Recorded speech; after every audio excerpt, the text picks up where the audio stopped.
आउज़ बिल्लाहि मिनश शैतानिर रजीम बिस्मिल्लाहिर रहमानिर रहीम। शुरू अल्लाह के नाम से जो बड़ा मेहरबान नहायत रहम करने वाला है। अस्सलामु अलैकुम, मेरा नाम मोमिना मेहरबान है और आप मेरा यूट्यूब चैनल पीरे कामिल देख रहे हैं।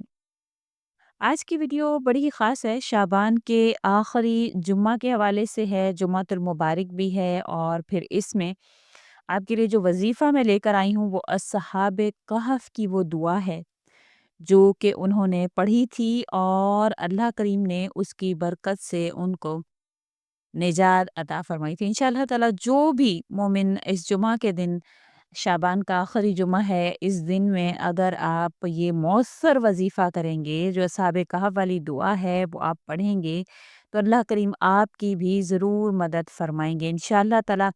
आपने गौर और फ़िक्र से इसको सुनना है, इसकी मुकम्मल फ़ज़ीलत आपसे ज़िक्र करूँगी, मुकम्मल तफ़सील आपसे ज़िक्र करूँगी, दुआ का तरीक़ाकार आपसे ज़िक्र करूँगी। तो वीडियो को आपने कहीं से भी स्किप नहीं करना है, आपने वीडियो को एंड तक देखना है, इंशाअल्लाह आप मुकम्मल इससे मुस्तफ़ीद हो पाएँगे। वीडियो ज़िक्र करने से पहले मैं गुज़ारिश करना चाहूँगी कि अगर आप मेरे चैनल पर नए हैं या मुझे पहली मर्तबा सुन रहे हैं तो मेरे चैनल को सब्सक्राइब ज़रूर कर दें। मज़ीद अपडेट्स हासिल करना चाहते हैं तो सब्सक्राइब के बटन के साथ जो बेल नोटिफिकेशन का बटन है उसको भी ज़रूर प्रेस करें ताकि मेरी हर नई आने वाली वीडियो आपके पास नोटिफिकेशन की सूरत में पहुँचती रहे। असहाबे कहफ़ का वाक़या कुरान पाक की सूरह कहफ़ में आता है जो कि 18वीं सूरह है। ये वाक़या इन चंद नौजवानों के बारे में है जो एक ज़ालिम बादशाह के दौर में अल्लाह की वहदानियत पर ईमान ले आए थे। जबकि इनकी कौम शिर्क में मुब्तला थी, बुतों की पूजा करती थी, लेकिन ये नौजवान अल्लाह की इबादत करने लगे। बादशाह ने इन पर ज़ुल्म करने का इरादा किया तो वो अल्लाह की हिफाज़त में एक गार में पनाह लेने चले गए। अल्लाह ने इन पर नींद तारी कर दी और वो 309 साल तक सोते रहे। जब वो बेदार हुए तो इन्हें लगा कि वो सिर्फ एक दिन या कुछ घंटे ही सोए होंगे। जब इनमें से एक शख्स खाने के लिए शहर गया तो मालूम हुआ कि वहाँ का बादशाह ईमान वाला है और अब लोग अल्लाह की इबादत करते हैं। इस वाक़ये से हमें क्या मालूम होता है कि अल्लाह अपने नेक बंदों की किस तरह हिफाज़त करता है। ये वाक़या ईमान की पुख्तगी, अल्लाह पर भरोसे और दुआ की कबूलियत का एक बेहतरीन नमूना है। आज का वज़ीफ़ा भी इसी दुआ के हवाले से है। अस्हाबे कहफ़ की वो दुआ कौन-सी है और आप इंशाअल्लाह इसको किस तरह से पढ़ेंगे वो मैं आपसे मुकम्मल तरीक़ाकार ज़िक्र करूँगी। उससे पहले सूरह कहफ़ के चंद फ़ज़ाइल मैं आपसे ज़िक्र करूँगी। जुम्मा भी है, तो आप सूरह कहफ़ के फ़ज़ाइल भी जान लीजिए। जुमा के दिन सूरह कहफ पढ़ने से नूर हासिल होता है। ये दज्जाल के फ़ितने से हिफ़ाज़त का ज़रिया है, अल्लाह के क़ुर्ब का ज़रिया बनती है। अगर आप मुसलसल 40 दिन तक ये दुआ माँगे जो साबिक़ कहफ वाली है तो इंशाअल्लाह अल्लाह ताला की तरफ से ख़ास मदद और रहमत आपको आपकी जो वो नाज़िल होती है आप पर। और अगर आप कोई ख़ास हाजत के हवाले से इसको करें तो इंशाअल्लाह आपकी वो हाजत भी अल्लाह करीम पूरी फ़रमा देंगे। सूरह कहफ और साबिक़ कहफ की मज़ीद जो आपसे मैं ज़िक्र करना चाहूँगी कि सूरह कहफ जो आप इस जुमा के दिन में पढ़ेंगे तो आपको क्या इसकी फ़ज़ीलतें हासिल होंगी। नबी करीम सल्लल्लाहु अलैहि वसल्लम ने फ़रमाया है कि जो शख़्स सूरह कहफ की इब्तिदाई 10 आयात याद कर लेगा, तो वो दज्जाल के फ़ितने से महफ़ूज़ रहेगा। रसूल अकरम सल्लल्लाहु अलैहि वसल्लम ने इरशाद फ़रमाया है कि जो शख़्स जुमा के दिन सूरह कहफ पढ़ेगा, इसके लिए अगले जुमा तक नूर ही नूर होगा। असहाबे कहफ का वाक़या इस बात की दलील है कि अगर कोई शख़्स अल्लाह पर सच्चे दिल से भरोसा करे, तो अल्लाह ताला हर मुश्किल में इसकी हिफ़ाज़त फ़रमाता है। जैसे अल्लाह ने इन नौजवानों को 309 साल तक गार में महफूज़ रखा। असहाबे कहफ की दुआ जो है ये अल्लाह की रहमत की तरफ हमारी रहनुमाई करती है। मुफस्सिरीन के मुताबिक सूरह कहफ को कसरत से पढ़ने वाले को कब्र के अज़ाब से अल्लाह करीम निजात दिला देते हैं।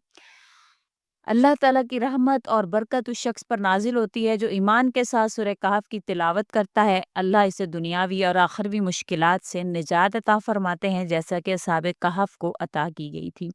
ये सूरह पढ़ने से दिल को सुकून मिलता है और अल्लाह की मदद जो है वो शामिल हाल हो जाती है। अगर किसी ख़ास मकसद के लिए दुआ मांगनी हो तो रोज़ाना सूरह कहफ की पहली 10 या आखिरी आयत आप पढ़ें। असहाबे कहफ की दुआ जो है वो 100 मरतबा पढ़ें। जुमा के दिन मुकम्मल सूरह कहफ पढ़ने پڑھنے کا معمول بنائیں۔ یہ عمل روحانی دنیاوی کامیابی کے لیے، حاجات کی تکمیل کے لیے، مشکلات سے نجات کے لیے بے حد مؤثر عمل ہے۔ اب وہ سورہ کہف میں جو اصحاب کہف کا واقعہ کے ساتھ جو دعا ذکر کی گئی ہے، اللہ تعالیٰ نے اس کو خود قرآن کریم میں ذکر کیا ہے۔ یہ دعا ایک مؤثر وظیفہ بھی ہے جسے کسی بھی مقصد، پریشانی یا مشکل کے حل کے لیے آپ پڑھ سکتے ہیں۔ آپ نے کرنا کیا ہے کہ آپ اس کو جمعہ کے دن یا روزانہ بھی اس وظیفہ کو کسی بھی حاجت کے لیے آپ کر سکتے ہیں۔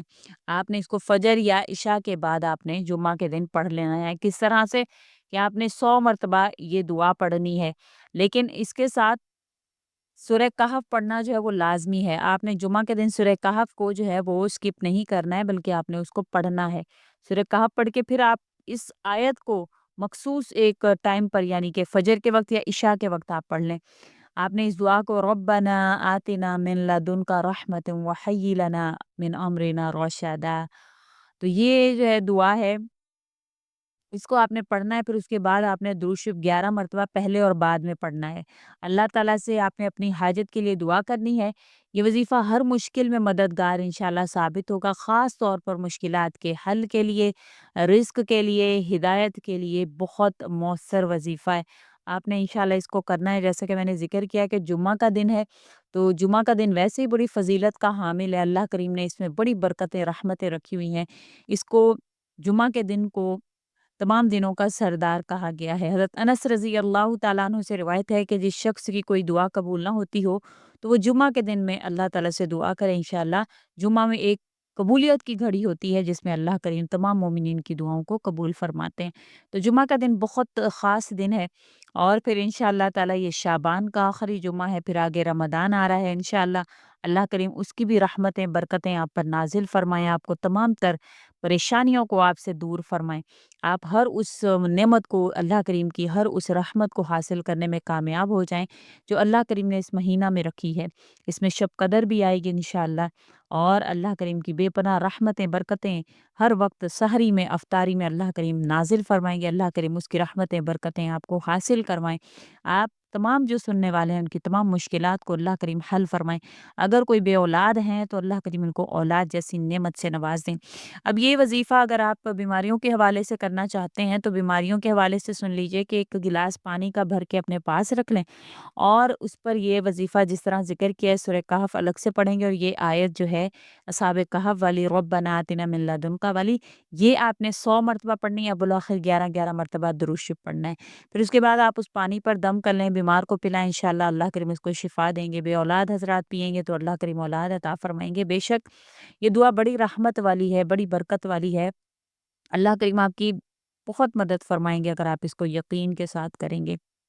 وظیفہ بہت آسان سا ہے، مشکل وظیفہ نہیں ہے، لمبا چوڑا وظیفہ نہیں ہے۔ دعا کی طرح آپ اگر اپنے دل میں اللہ کریم کی ذات کو محسوس کرتے ہوئے اس کو پڑھیں گے، اور تمام تر اپنے دل سے نفاق کو، اپنے دل سے گناہوں کو، ہر چیز کو آپ نکال کر صرف اور صرف اللہ پر دھیان لگا کر اگر اس وظیفہ کو کریں گے تو آپ کو اس کا زیادہ اثر جلدی محسوس ہوگا۔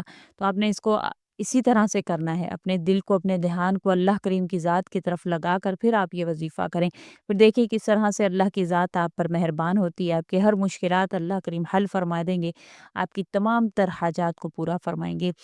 کمنٹ میں سبحان اللہ، ماشاء اللہ، یا جو آپ کا نام ہے وہ لکھ دیا کریں، انشاءاللہ اللہ کریم آپ پر راضی ہوں، آپ پر مہربان ہوں۔